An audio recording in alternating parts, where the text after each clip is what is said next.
Hello students, I am your science teacher of class 6. Today I will teach you chapter number 7.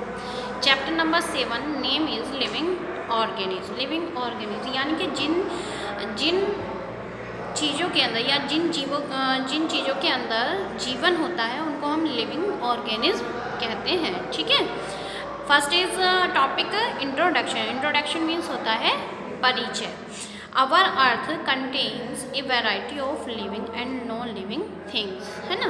हमारी पृथ्वी बहुत सारी भारी मात्रा में, बहुत ही भारी मात्रा में कैसी चीज़ों से बनी हुई है, लिविंग और नॉन लिविंग, है ना। हमारी पृथ्वी पर ऐसी बहुत सारी चीज़ें पाई जाती हैं भारी मात्रा में जो लिविंग और नॉन लिविंग होती हैं, है ना। For the example A birds flying in the sky, चिड़िया आकाश में उड़ती है, इज ए लिविंग थिंग्स। तो ये क्या है, एक लिविंग थिंग्स है। बट ए क्लाउड और kite flying in the sky are non living things. तो देखो, लेकिन यहाँ पर एक क्लाउड, एक बादल और क्या kite flying in the sky है ना, जो आकाश में पतंग उड़ रही है, और जो क्लाउड है वो क्या है, नॉन लिविंग, है ना। All of them show movement, ये दोनों क्या कर रहे हैं, ये क्या शो कर रहे हैं, मूवमेंट, यानी कि गति को प्रदर्शित कर रहे हैं। यट फिर भी one is living and the other two are non living. जो आपकी बर्ड है वो क्या है, लिविंग थिंग्स में आती है, और जो आपके क्लाउड और काइट है वो किस चीज़ में आते हैं, आपके नॉन लिविंग थिंग्स में आते हैं। A chair and a table are non living things. आपकी जो एक मतलब जो चेयर है और जो टेबल है वो कैसी चीज़ें हैं, निर्जीव चीज़ें हैं। नॉन लिविंग मीन्स होता है निर्जीव, यानी कि जिनके अंदर जीवन ना हो, ऐसी चीज़ों को हम नॉन लिविंग थिंग्स कहते हैं। They can not move around, ये चारों ओर घूम नहीं सकते, चल नहीं सकते। Plants also remain at one place, और जो पौधे होते हैं वो भी एक ही प्लेस पर रहते हैं, बट आर लिविंग, पर वे क्या है, सजीव होते हैं, है ना, इनके अंदर जीवन होता है। देयरफॉर यहाँ पर we need to understand the characteristic of the living and non living things. हमें यहाँ पर हमें किस चीज़ की आवश्यकता है, यह चीज़ समझने की, क्या समझने की, सजीव और निर्जीव के बीच के गुणों को समझने की आवश्यकता है। ठीक है। Through we explore a lot of difference between living and non living things, है ना। तो हम किसके थ्रो समझ सकते हैं, बहुत सारे कैरेक्टर, अलग अलग टाइप के कैरेक्टर, मतलब लक्षण ऐसे होते हैं लिविंग और नॉन लिविंग के बीच में, जिनके द्वारा हम आसानी से उनको समझ सकते हैं कि ये नॉन लिविंग है और ये लिविंग थिंग्स है ना।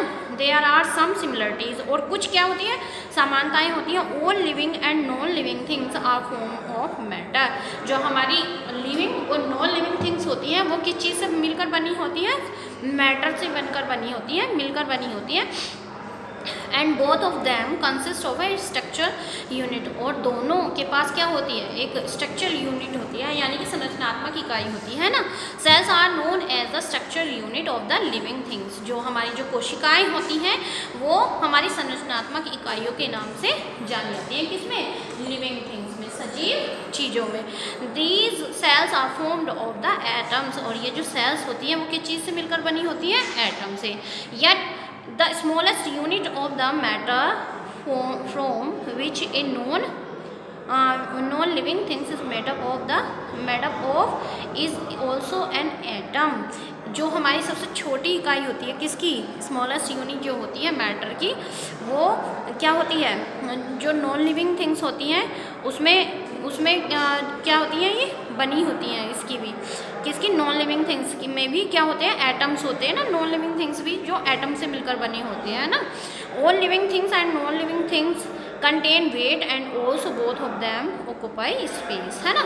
जो हमारी लिविंग और नॉन लिविंग थिंग्स हैं दोनों, वो क्या करते हैं, उनमें दोनों में वजन होता है, और दोनों ही क्या करते हैं, स्थान को घेरते हैं ना। अनलेस जब तक कि we learn about the different features and distinctive characters of the living things, हम इसमें, है ना, अलग अलग लक्षणों को, जब तक हमें पता नहीं चल सकता किनका, लिविंग थिंग्स और नॉन लिविंग थिंग्स का, जब तक हम इनके बहुत सारे अलग अलग टाइप्स के क्या लक्षणों को नहीं पढ़ेंगे। We may note different between living and non living things, है ना। Let us the study more about the characteristic features and living things, है ना। तो हमें तब तक पता नहीं चलेगा जब तक हम इनके बारे में ज़्यादा से ज़्यादा नहीं पढ़ेंगे। इसीलिए हम इसके कैरेक्टरिस्टिक्स के बारे में पढ़ते हैं, यानी कि इसके लक्षणों के बारे में पढ़ते हैं। किसके? लिविंग और नॉन लिविंग थिंग्स के कैरेक्टर के लक्षणों के बारे में हम इसको पढ़ेंगे, ठीक है। कैरेक्टरिस्टिक्स ऑफ लिविंग थिंग्स, है ना। तो लिविंग थिंग्स के लक्षण हैं ये। ऑल लिविंग थिंग्स, है ना, ऑल लिविंग थिंग, जितनी भी सजीव चीज़ें हैं, बी ए प्लांट और एनिमल, चाहे वो आपके पौधे हो या फिर आपके एनिमल्स हों, ठीक है। Show some common characters which make them different from non living. तो कैसे कुछ, है ना, कॉमन लक्षणों को प्रदर्शित करते हैं जो उन्हें नॉन लिविंग थिंग्स से क्या बनाते हैं, अलग बनाते हैं, ठीक है। First topic is respiration. Respiration means पता क्या होता है? श्वसन। जो हम सांस लेते हैं और छोड़ते हैं उसको हम रेस्पायरेशन बोलते हैं, ठीक है। All living organism breathe. जितनी भी सजीव चीज़ें हैं वो क्या करती हैं? श्वसन क्रिया करती हैं। They inhale oxygen and exhale carbon dioxide. वो सांस के साथ क्या खींचते हैं? ऑक्सीजन को, और सांस छोड़ने पर क्या निकालते हैं? कार्बन डाइऑक्साइड को। This process of inhalation and exhalation, है ना, इज कॉल्ड द ब्रीथिंग। तो ये जो आपका इनहेलेशन और एक्सहेलेशन है वो क्या कहलाता है? श्वसन क्रिया कहलाता है। We are already aware that during photosynthesis plant release oxygen, है ना।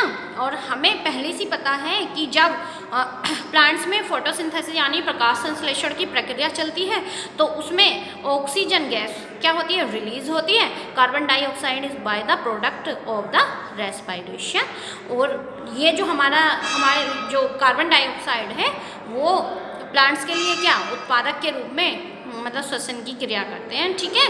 रेस्पायरेशन में उनके काम आती है।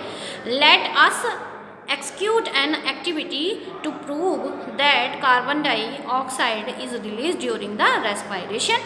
तो यहाँ पर एक एक्टिविटी को शो किया गया है कि जब हम मतलब रेस्पायरेशन की हमारा जो प्रोसेस चलता है, श्वसन जो क्रिया चलती है, तो उसमें हम कार्बन डाइऑक्साइड को छोड़ते हैं। तो इन्होंने यहाँ पर एक मतलब लाइम वाटर को लिया है, take lime water in a clean test tube. एक टेस्ट ट्यूब के अंदर लाइम वाटर फिल किया, फिक्स ए रबर सपोर्ट, और एक रबड़ की सपोर्ट से with 2 holes in the test tube. इनमें एक रबड़ की सपोर्ट से उसमें 2 होल्स बनाए। Insert the glass test tube into these holes and now slowly breathing out into lime water test tube through the glass tube, ठीक है। और वहाँ पर मतलब होल्स बनाकर उसमें जो है इन्होंने होल्स बनाकर स्लोली जो इसमें ब्रीथिंग की मतलब प्रोसेस किया, तो इन्होंने पाया the lime water turns milky showing the presence of the carbon dioxide the exhaled air. तो यहाँ पर इन्होंने देखा कि जो मतलब लाइम वाटर था वो क्या हो गया? मिल्की, यानी कि दूधिया सा कलर हो गया मिल्की उसका लाइम वाटर का।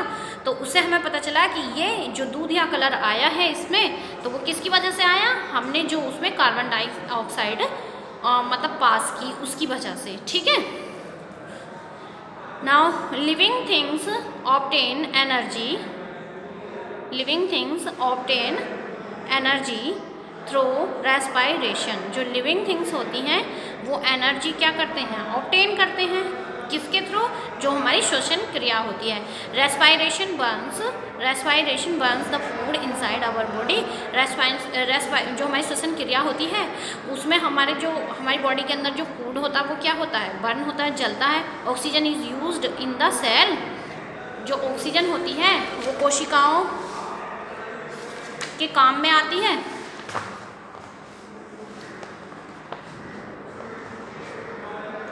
And generate energy from the digestion food. और क्या करती है वो? हमारी जो बॉडी के अंदर जो फूड है उसे जनरेट कर देती है। किस में? एनर्जी में, है ना। फ्रॉम द डाइजेस्टिव फूड, भोजन को पचाकर एनर्जी में चेंज कर देती है। This process is known as oxidation of the food. और ये प्रोसेस हमारा क्या कहलाता है? फूड का ऑक्सीडेशन कहलाता है। We use this energy to perform various activity. और हम इस एनर्जी को बहुत सारे काम करने के लिए यूज़ कर लेते हैं, ओके।